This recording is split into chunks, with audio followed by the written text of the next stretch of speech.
1987년 6월 민주화 운동이라는 정치적 격변 속에 한국 영화계에도 위기와 기회가 동시에 찾아오는 변화를 맞이하게 됩니다. 한국 영화계의 위기는 외국 영화의 직접 배급 시스템이 도입된다는 것입니다. 헐리우드의 막대한 자본으로 제작한 영화를 직접 배급을 하게 되면 한국 영화가 고사될 것이라는 위기감이 팽배하였습니다. 헐리우드 영화사가 직접 배급한 첫 번째 영화는 1988년 9월 24일 개봉한 에드리안 라인 감독의 에로틱 스릴러 위험한 정사였습니다. 당시 한국 영화계에서는 직배 반대 투쟁이 강경한 터라 사대문 안의 대표 극장들에서는 직배 영화를 상영할 수 없었고 신촌의 신영극장과 명동의 코리아 극장에서만 겨우 개봉을 할 수 있었습니다. 상영 일주일이 지난 9월 30일 명동 코리아 극장 객석에서는 꽃뱀 4마리가 발견되고 신촌 신영극장 화장실에서는 10마리의 뱀이 돌아다니는 웃지 못할 해프닝이 벌어집니다. 한국 영화계의 기회는 영화 제작이 허가제에서 등록제로 바뀌는 것이었습니다. 허가제에서 등록제로 바뀐다는 것은 영화를 제작할 수 있는 물적인 토대가 이전보다 자유로워진다는 뜻입니다. 1980년대 후반 한국 영화의 뉴웨이브, 즉 새로운 물결은 이렇게 시작됩니다.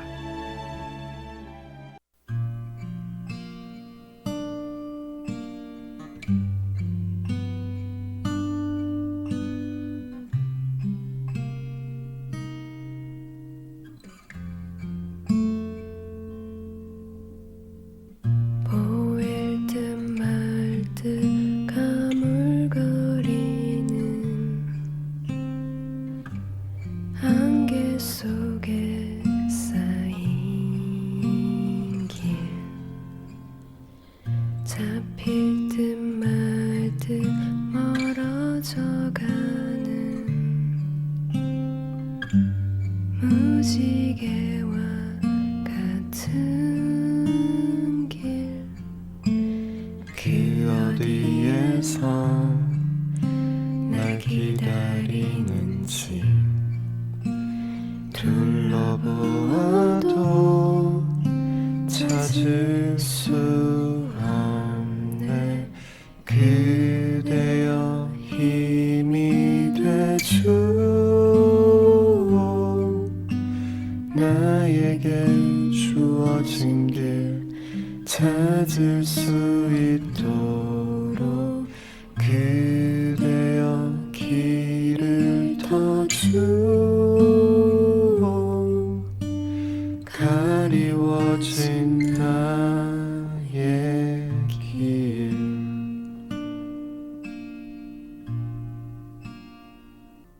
영화 1987 OST 중에서 김태리, 강동원 씨가 부른 가리워진 길 듣고 왔습니다.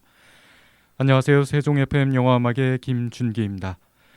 지난주에 이어 2024년 한국영상자료원 선정 한국영화 100편 그 2부를 시작합니다. 2부의 출발은 1985년 임권택 감독의 영화 길소뜸입니다. KBS 이산가족 방송이라는 소재를 중심으로 분단사회와 이산가족에 대한 이야기를 다룬 영화입니다. 1985년 또 한 편의 영화가 있는데요. 배창호 감독의 깊고 푸른 밤이 선정되었습니다. 이어서 1986년 임권택 감독의 시바지, 1987년 배창호 감독의 기쁜 우리 젊은 날, 1988년 김동원 감독의 다큐 영화 상계동 올림픽, 1988년 박광수 감독의 데뷔작 칠수와 만수, 1988년 이명세 감독의 개그맨, 1989년 달마가 동쪽으로 간 까닭은 배영균 감독의 독립영화가 선정되었습니다. 이 중에서 영화 칠수와 만수 OST 김수철 씨가 부르는 울지 않으리 듣고 오겠습니다.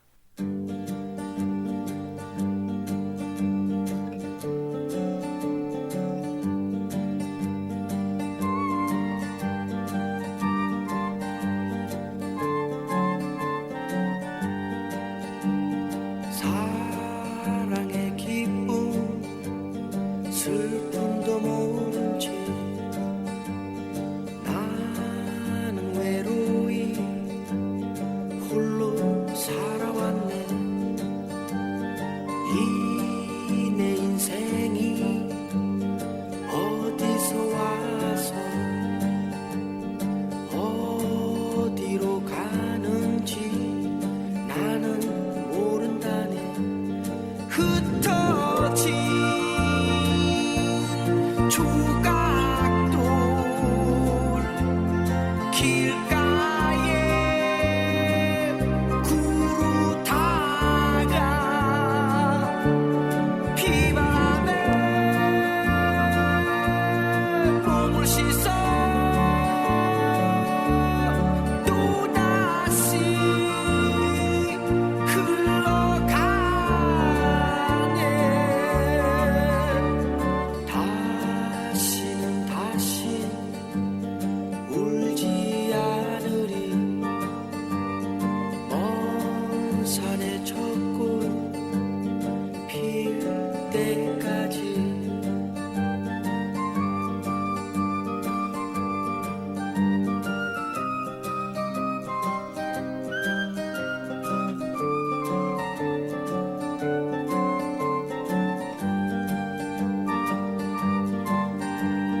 나의 사랑은 어디로 갔나요? 갈 곳을 잃어 헤매이누나. 서로 못 이겨 하늘을 바라봤네. 산새도 울고 나도 울며 울며 흩어진 조각돌 길가에 구르다가 비바람에 몸을 씻어 또다시 흘러가네. 다시는 다시 울지 않으리. 먼 산의 젖꽃 필 때까지.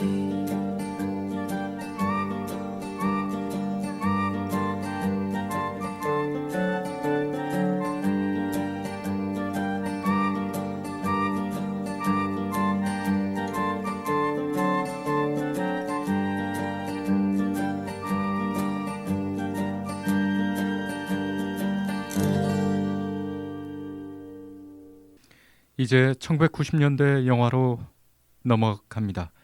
1990년은 총 4편의 영화가 선정되었는데요.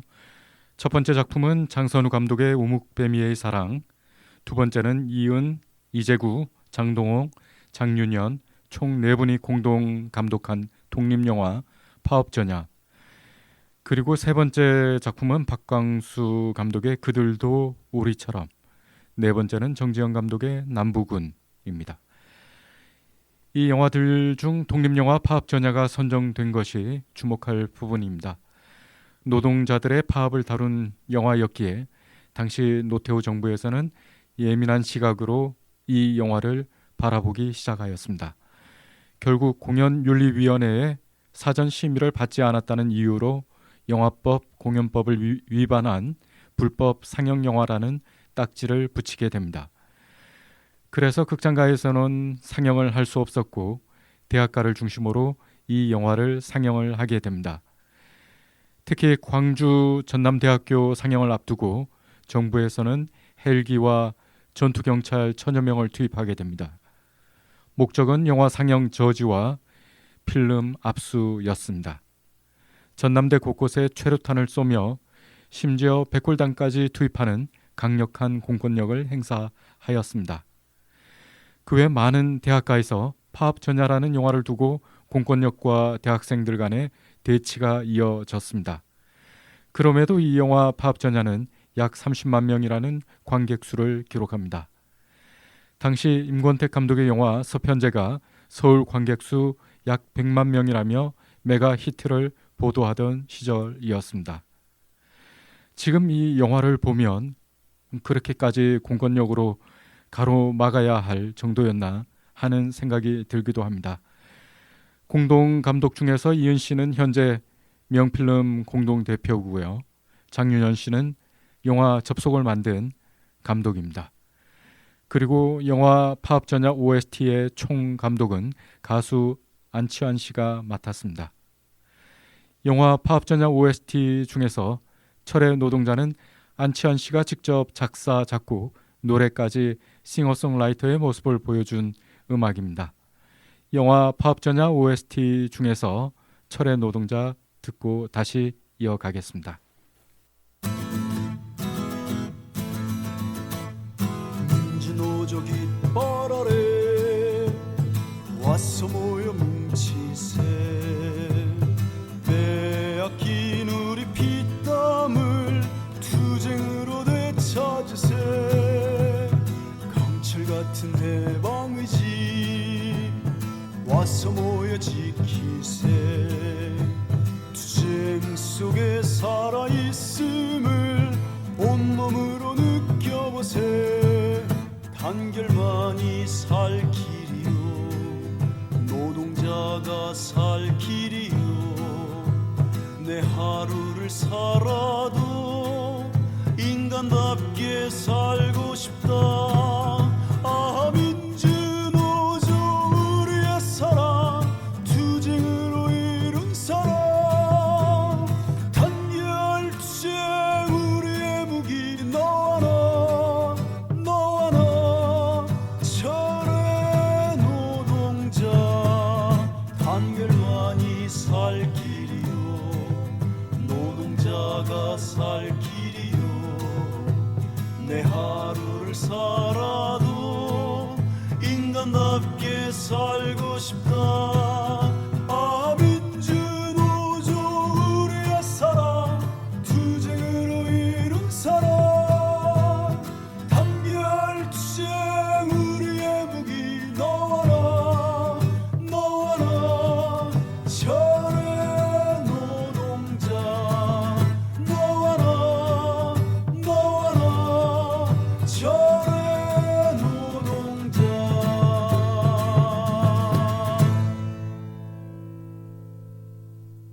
2024년 한국영상자료원 선정 한국영화 100편 그 2부 계속 진행하겠습니다. 1991년 작품은 장선우 감독의 경마장 가는 길, 1993년 임권택 감독의 서편제. 영화 서편제는 서울 관객수만 약 100만 명이 관람했으며 지금으로 추정하면 약 800만 명 이상의 관객을 동원한 소위 대박난 영화라고 볼 수 있습니다. 우리의 소리, 판소리를 가지고 이런 엄청난 관객수를 동원했다는 점이 지금 생각해도 놀라운 대목이 아닐 수 없습니다. 임권택 감독이 한국 영화의 거장으로 아로 새겨지는데 일조를 한 작품이기도 합니다. 다음은 1993년 이명세 감독의 첫사랑이 선정되었습니다. 이명세 감독의 만화 같은 영상과 김혜수 씨의 풋풋한 모습이 담긴 독특한 영화입니다. 1995년 변영주 감독의 위안부 여성의 목소리를 다큐로 담은 낮은 목소리 아시아에서 여성으로 산다는 것이 선정되었습니다.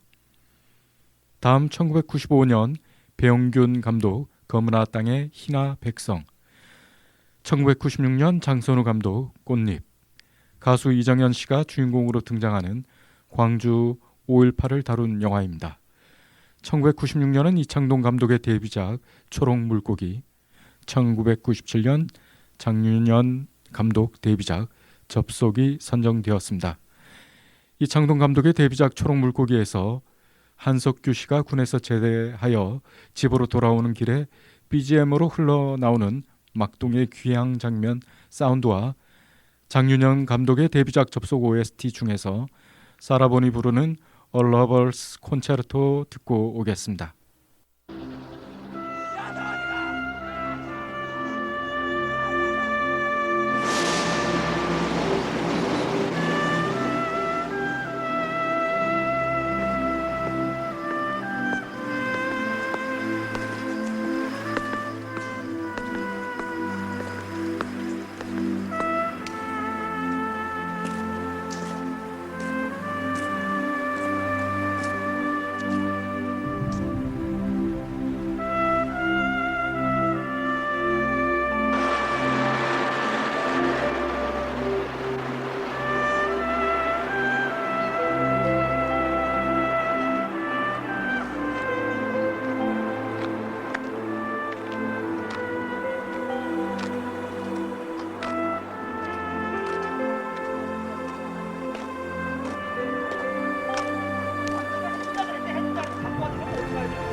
Just love me tenderly, and I'll give to you every part of me. Oh, don't ever make me cry through long, lonely nights without love.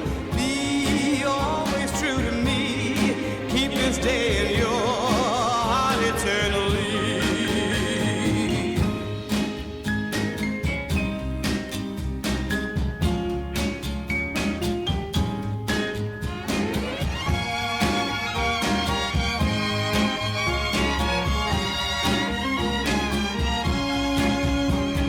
Someday we shall return to this place upon the meadow. We'll walk out in the rain, hear the birds above singing once again. Oh, oh, oh, you hold me in your arms and say once again you love me. And if your love is true, everything will be just as wonderful. You'll hold me in your arms and say once again you love me. And if your love is true, everything will be just as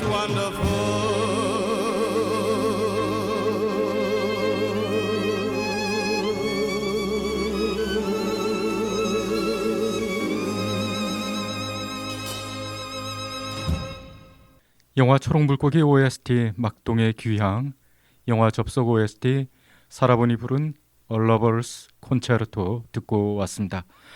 1997년은 영화 접속 외에도 또 한 편의 영화가 선정되었는데요. 송능한 감독의 데뷔작 넘버 3입니다. 송강호 씨가 배우로서 처음으로 대중들에게 주목을 받은 작품이기도 합니다. 특유의 사투리에 개그 애드립이 돋보이는 그 장면 잠시 들어보겠습니다.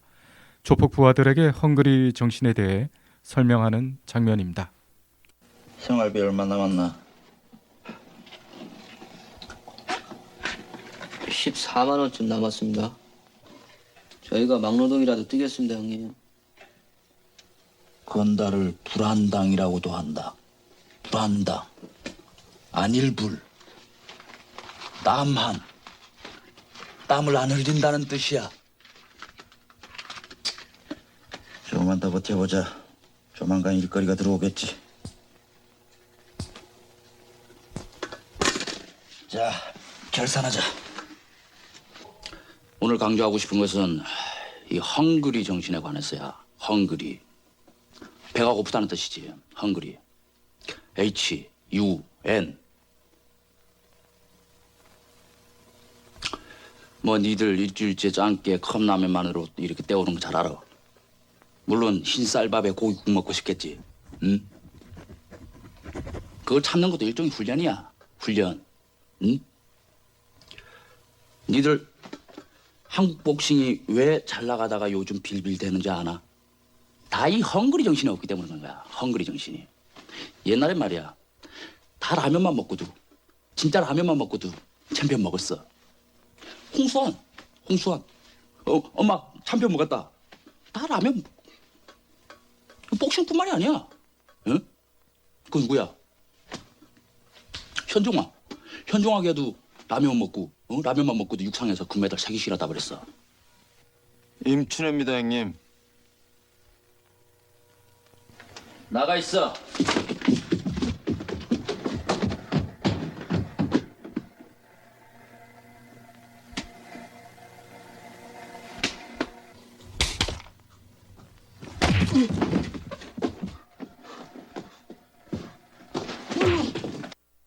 배우 송강호 씨가 대중들에게 처음으로 주목을 받게 된 송능한 감독의 영화 넘버 3의 한 장면이었습니다. 최근 송능한 감독의 딸 셀린 송도 영화 감독으로 주목을 받고 있는데요. 2023년 패스트 라이브즈라는 영화로 미국 감독조합에서 주는 신인 감독 부문 감독상, 런던 비평가 협회의 외국어 영화상, 전미 비평가 협회에서 작품상 등을 수상하였습니다. 다만 아직은 연출력에서 깊이가 있다는 느낌이 들지는 않지만 기대가 가는 신인 감독임에는 분명합니다. 다음은 1998년 홍상수 감독 데뷔작 강원도의 힘이 선정되었습니다. 1999년 김태용, 민규동 감독의 여고 괴담 두 번째 이야기, 1999년 이창동 감독의 박하사탕, 1999년 이명세 감독의 인정사정 볼 것 없다, 1999년 강재규 감독의 쉬리가 90년대 마지막 영화입니다. 1990년대는 신인 감독들의 데뷔작이 많이 선정된 점이 눈에 띄는군요. 강재규 감독의 영화 쉬리 OST에서 캐롤 키드가 부르는 When I Dream 듣고 오겠습니다.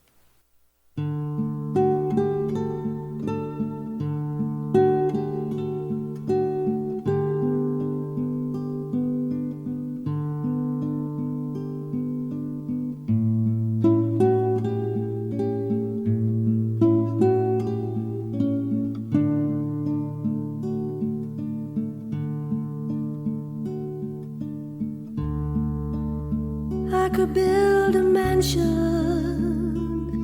that is higher than the trees.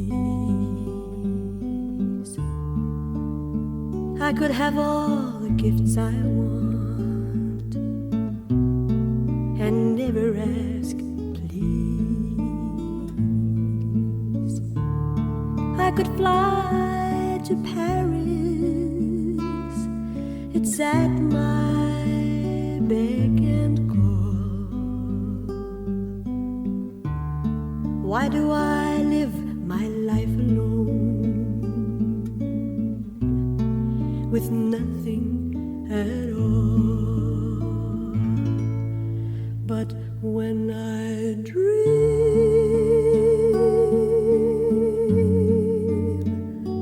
I dream of you.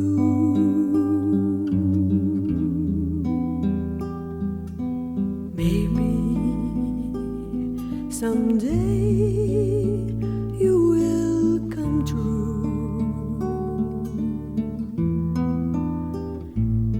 When I dream,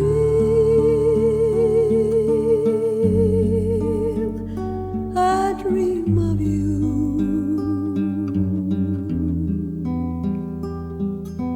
Maybe someday you will come true.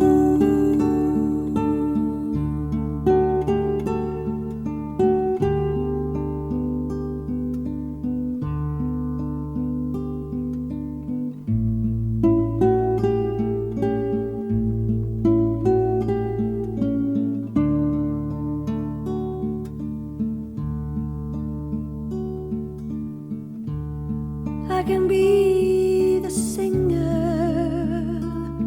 or the clown in any room. I can call up someone to take me to the moon. I can put my makeup on and drive the men insane. I can go to bed alone and never know his name. But when I dream,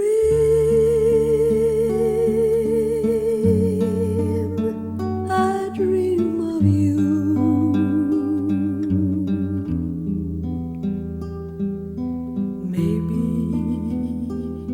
Someday you will come true. When I dream,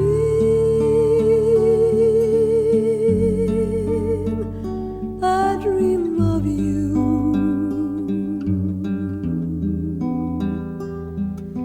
Maybe someday you will come true.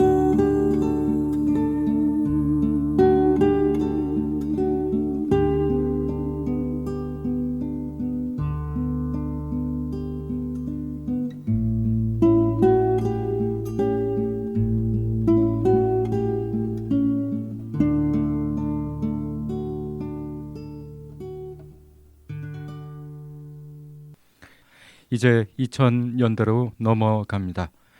2000년 선정 첫 작품은 유승환 감독의 데뷔작 죽거나 혹은 나쁘거나. 유승환 감독의 첫 작품은 자본이 없어서 돈이 생길 때마다 여러 편으로 나누어서 찍은 작품입니다. 영화의 시나리오는 다소 거칠지만 액션씬은 주목할 만한 신인 감독의 작품으로 평가받기도 하였습니다. 그리고 2000년 임권택 감독의 춘향전이 추가 선정되었고요. 또 2000년 김지훈 감독의 반치광이 선정되었습니다. 영화 반치광은 세종시 조치원 연기 복싱 체육관이 주요 촬영 장소였습니다. 2000년에 가장 주목할 작품은 박찬욱 감독의 세 번째 작품 공동경비구역 JSA입니다. 박찬욱 감독의 이전 작품들은 흥행 참패를 면치 못하였습니다. 데뷔작 다른 해가 꾸는 꿈은 가수 이승철 씨가 주인공으로 등장하였으나 박찬욱 감독의 흑역사로 기록될 만큼 형편없는 졸작이었고, 다음 작품 3인조 역시 서울 관객 수 약 3만 6천 명이라는 수치스러운 결과를 가져왔습니다. 이후 박찬욱 감독은 영화 평론과 책을 쓰면서 약 8년이라는 기나긴 시간을 지나왔습니다. 그래서 영화 공동경비구역 JSA는 박찬욱 감독이 죽거나 혹은 살거나의 기로에 서 있던 순간의 작품입니다. 그 결과는 여러분도 잘 아시다시피 엄청난 대박이었습니다.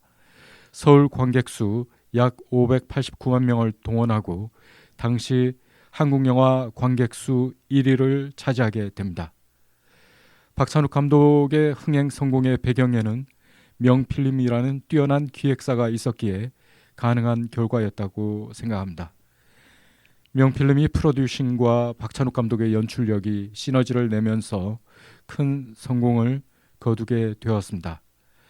아마 이 작품이 없었다면 지금의 박찬욱 감독도 잊혀진 감독으로 남지 않았을까 생각해 봅니다. 이제 2001년으로 넘어갑니다.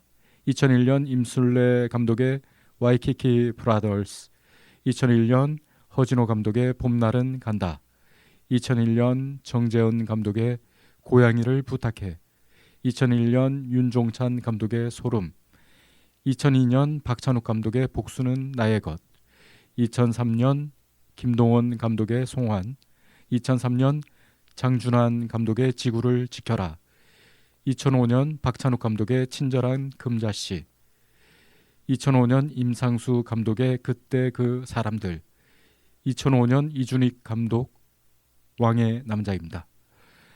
영화 왕의 남자 OST 중에서 이병우 씨가 작곡한 먼 길 듣겠습니다.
이제 2006년으로 시작합니다. 2006년 봉준호 감독 괴물, 2006년 최동훈 감독 타짜, 2006년 이강현 감독의 파산의 기술, 2007년 이창동 감독의 밀양, 2007년 나홍진 감독의 추격자, 2009년 박찬욱 감독의 박쥐, 2009년 봉준호 감독의 마더, 2011년 김일란 홍지유 감독 두 개의 문, 2012년 오멸 감독 지슬, 끝나지 않은 세월2, 2013년 정주리 감독 도이아, 2015년 이경미 감독 비밀은 없다, 2015년 이준익 감독 동주, 2016년 박찬욱 감독 아가씨, 2016년 윤가은 감독 우리들, 2016년 연상호 감독의 부산행, 2018년 이창동 감독의 버닝, 2018년 김보라 감독의 벌새, 2019년은 이준익 감독의 자산 어버입니다. 이준익 감독의 자산 어버를 끝으로 2024년 한국영상자료원이 선정한 한국영화 100편 중 90편을 연대기 순으로 1, 2부에 걸쳐 모두 소개해드렸습니다. 이제 남은 10편은 1위부터 10위까지 순위가 매겨져 있습니다. 음악 한 곡 듣고 다시 이야기 이어가겠습니다. 2016년 영화로 선정된 윤가은 감독의 우리들 OST 중에서 하루 종일 듣고 오겠습니다. 음악 감독은 연리목 씨가 맡았습니다.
이제 2024년 한국영상자료원에서 발표한 한국영화 100선 중에서 10위부터 1위까지 공개합니다. 10위는 홍상수 감독의 1996년 데뷔작 돼지가 우물에 빠진 날이 차지하였습니다. 당시 이 작품은 리얼리즘 위주의 한국영화계에 새롭게 등장한 모더니즘 계열의 작품이라는 평가가 줄을 이었습니다. 그만큼 홍상수 감독의 등장이 신선했다는 것입니다. 이후 그의 영화는 유럽에서 더 높은 평가를 받게 됩니다. 이어서 공동 8위인데 박찬욱 감독의 헤어질 결심과 허진호 감독의 8월의 크리스마스가 차지하였습니다. 어느새 박찬욱 감독은 한국을 대표하는 국가대표 감독이 되었습니다. 공동 8위인 8월의 크리스마스는 멜로 영화의 교본이라고 할 만큼 뛰어난 작품입니다. 7위는 이창동 감독의 시가 차지하였고요. 이창동 감독은 소설가로 출발하여 지금은 영화 감독으로 자리매김하시는 분입니다. 다음 6위는 하결종 감독의 1975년작 바보들의 행진입니다.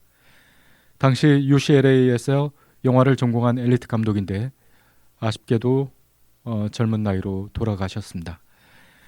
이제 5위입니다. 5위는 박찬욱 감독의 올드보이가 차지하였습니다.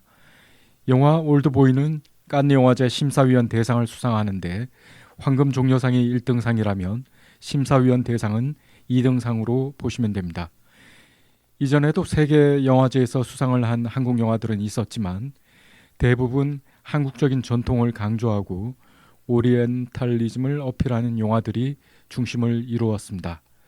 박찬욱 감독의 올드보이는 보다 현대적인 감각이 돋보이는 작품이라 한국 영화가 세계 영화계의 보편성을 확보하는 본격적으로 글로벌을 향해 진출한 작품이라 평가하고 싶습니다. 영화 올드보이 OST 중에서 더 라스트 왈츠 듣고 오겠습니다. 사랑해요. 아저씨.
다음 4위는 유연목 감독의 1961년 흑백 영화 오발탄이 차지하였습니다. 차범석 작가의 원작 소설 오발탄을 영화로 만든 작품입니다. 3위는 봉준호 감독의 기생충, 2위는 봉준호 감독의 살인의 추억이 차지하였습니다. 탑10 안에 박찬욱 감독과 봉준호 감독 두 분이 공통되게 각각 두 작품으로 선정되었습니다. 그래서 이 두 분의 감독이 한국을 대표하는 감독이라고 해도 무방할 듯합니다. 그리고 대망의 1위는 김기영 감독의 1960년 데뷔 작품이자 흑백 영화 하녀가 선정되었습니다. 김기영 감독은 1919년생으로 서울대 치과대학을 졸업하고 공포, 심리, 스릴러물을 주로 다룬 괴짜 감독으로 통했는데 기괴하게도 1998년 자택 화재 사고로 삶을 마감하게 됩니다. 이 영화의 대략적인 줄거리는 어느 평온한 중산층 가정에서 가정부, 즉 하녀를 들이면서 갈등이 시작되는 영화입니다. 하녀는 가장인 동식을 유혹해 불륜 관계를 맺으며 이로 인해 가정의 질서는 무너지기 시작합니다. 하녀는 단순한 가정부 역할을 넘어 이 가정에 대한 위협적인 존재로 변모합니다. 그녀의 파괴적인 행동과 동식의 나약함은 가정의 균열을 더욱 깊게 만듭니다. 영화는 하녀의 점진적인 광기와 가정의 붕괴를 긴장감 있게 묘사하며 마지막에는 충격적인 결말로 이어집니다. 가정 내의 위계 질서가 무너지고 인간의 본능적 욕망이 드러나는 과정을 통해 하녀는 당대 한국 사회의 중산층 가정과 도덕적 가치관을 신랄하게 비판합니다. 영화를 보면 스릴러 영화의 거장 알프레드 히치콕을 연상시킬 만큼 긴장감과 압박감을 강하게 던져줍니다. 1960년대에 이런 영화가 나왔다는 것이 실로 놀라울 정도입니다. 이 작품은 1990년대 이후 국내외에서 높은 평가를 받았으며 2008년 칸느 영화제 클래식 부문에서 복원 상영되기도 하였습니다. 2010년에는 임상수 감독이 전도연 씨를 주연으로 하녀를 리메이크하였으나 원작의 강렬한 사회적 메시지와 심리적 깊이를 그대로 담아내지는 못하였습니다. 김기영 감독의 하녀는 단순한 고전 영화의 범주를 넘어 현대 한국 영화의 뿌리와도 같은 위치에 있는 작품입니다. 이 영화는 한국 영화의 독창적 서사와 형식 실험을 통해 오늘날에도 계속 재조명받고 있으며 인간 본성과 사회적 억압에 대한 깊이 있는 통찰을 제공하는 중요한 작품으로 남아 있습니다. 1960년 김기영 감독의 영화 하녀의 OST는 찾을 수가 없어서 2010년 임상수 감독의 영화 하녀 OST 중에서 메인 테마곡 골랐습니다.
지난해 한강 작가는 노벨 문학상을 수상하면서 수상 소감으로 다음과 같은 화두를 던진 적이 있습니다. 과거가 현재를 도울 수 있는가? 죽은 자가 산 자를 구할 수 있는가? 이것은 한강 작가가 소설을 집필하면서 과거를 다루는 자신의 글이 현재와 미래에 어떤 의미를 가질 수 있을지를 고뇌하던 화두였을 겁니다. 그리고 저는 지난 역사를 통해 쌓은 다양한 경험이 현재의 역사 그리고 미래의 역사를 만들어가는데 큰 힘이 될 수 있음을 다시금 확인하는 대목이라 판단하였습니다. 그래서 한국 영화의 과거도 다시 되돌아보는 기회가 있다면 현재의 한국 영화 그리고 미래의 한국 영화를 꿈꾸는 힘이 될 수 있음을 말하고 싶습니다. 세종 FM 영화음악 이제 마칠 시간입니다. 2024년 한국영상자료원 선정 한국영화 100편 1, 2부는 이것으로 마치겠습니다. 다음 주에 더 좋은 주제로 다시 인사드리겠습니다. 영화 기생충 OST 소주 한 잔으로 마무리하겠습니다. 감사합니다. 행복하세요.